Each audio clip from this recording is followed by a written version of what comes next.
Et puis expliquer un petit peu comment les amis de Mélenchon, dans les années 30, les islamo-gauchistes, déjà, étaient des gens qui avaient pris le parti d'Adolf Hitler, et que le grand moufti de Jérusalem, qui représente les musulmans de cette époque-là, choisit clairement le camp d'Adolf Hitler, qu'il est allé d'ailleurs prêcher comme imam dans la seule mosquée de Berlin, à l'époque où Adolf Hitler est au pouvoir, et qu'il y a même eu des légions musulmanes qui ont combattu aux côtés des nazis, parce qu'effectivement l'ennemi commun c'était les juifs.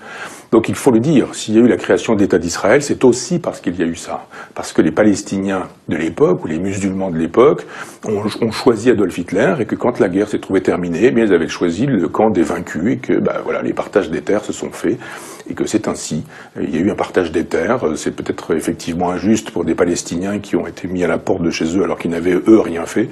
mais leurs chefs, leurs théoriciens, leurs dialecticiens, leurs grands hommes avaient fait le mauvais choix pour eux. Et le mauvais choix pour les Juifs aussi. Et donc il faut faire un peu d'histoire quand on veut savoir comment l'État d'Israël s'est constitué.